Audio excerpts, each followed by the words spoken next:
Hey you. Yeah, you. When was the last time you hit a YouTube subscription box? For me, it must have been months ago.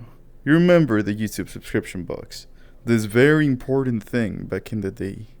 Remember how every YouTuber would tell you to like, comment, and subscribe so you would get their videos pushed. Hit the bell, as people would say. But nowadays, that seems like a lost art, like a dead thing, like an old meme.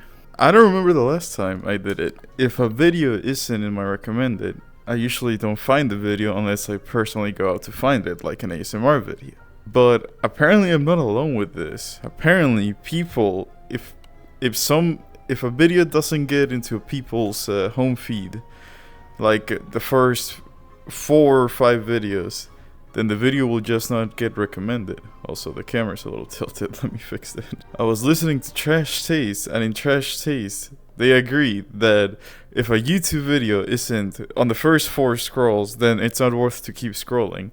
So that number 1 spot on the recommended feed is really the place to pine to get views. And this got a question in my mind. Is subscribing even worth it anymore to a YouTuber? Hello everyone, Rent here, our alias, and the short answer is yes.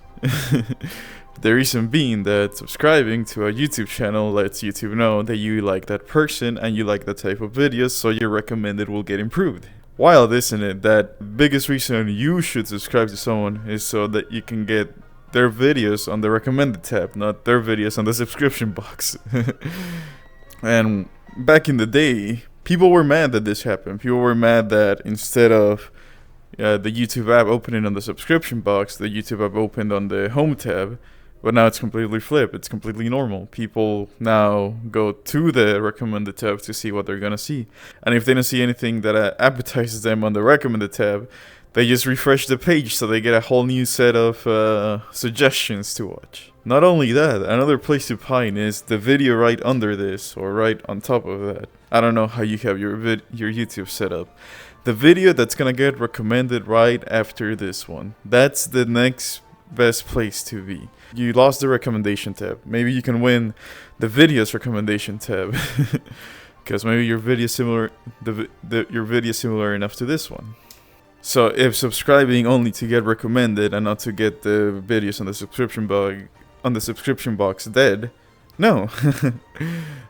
For the consumer, that's the biggest thing you want to do. Unless you actually still use a subscription box, then of course it's worth subscribing. But for the creator, getting subs is still very, very worth it. Because the lifeline of a YouTube channel is no longer subscribers, it's engagement.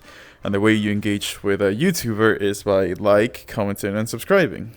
If YouTube sees that this video is getting engagement, it is more likely to push it to the masses, to the people. That's why YouTubers always tell you to comment, or they may say something wrong. The easiest way to get engagement is to rage baiting. We see it on Twitter all the time. Someone will post something very idiotic, and then it'll have like thousands of replies, thousands of quote retweets and everything, and that original post is gonna get the engagement of it. YouTubers do the same thing. If they say something like they misspell something or they get something factually wrong, they don't bother correcting it sometimes because it's better for them to have someone in the comments correct them than to correct it themselves and lose that potential engagement. So yeah, some YouTubers act dumber than what they actually are for the engagement. And engagement is probably the second largest contributor. Jesus, I cannot make a peace sign to save my life. Second largest contributor. Come on. The second largest contributor to a channel getting recommended. Number 1 being the watch time of the video. A video's watch time dictates how much is gonna get pushed. That's just the number 1 champ. Engagement number 2. YouTube can see what video gains subscribers to that channel, so it is more likely to push that video off that channel. And reality being, YouTube subs aren't what they used to nowadays. I don't know if you noticed. Before, the subs themselves was the lifeblood of the channel, because usually the subs watch most of the uploads of that channel. Like, you would wait in your subscription box, like see the schedule when the video would get out, and then you would click on YouTube, log in, and see that video. That's usually what I did, at least. I don't know if you also did it. And the bigger the subscriber number, the more views that channel was naturally gonna get. Now, those views aren't really guaranteed anymore, because the creator that you follow now has to compete with the whole website. Instead of competing with other creators on their niche, like, you used to look up like Call of Duty gaming moments, and then they'll have to compete with all of those people posting Call of Duty gaming moments. Now they have to compete with the whole system to get your recommended tab. And not only that, they also have to smartly post their videos, like choose the correct time of day to post a video. My videos go up on Monday at noon. Why? Because it's during lunch hour, and I like doing something on a Monday, and I like seeing something on Monday. Like, it's the first day of the week, you're probably back at work, seeing a video, it's gonna probably chill you out a little bit, right? But my video is more likely to get recommended at noon, or maybe a little later in the day, like after 5 p.m. versus ASMR. ASMR is more likely to get recommended at night, when people are gonna go to bed or they're off work. So the time a day is also very important for the recommended tab.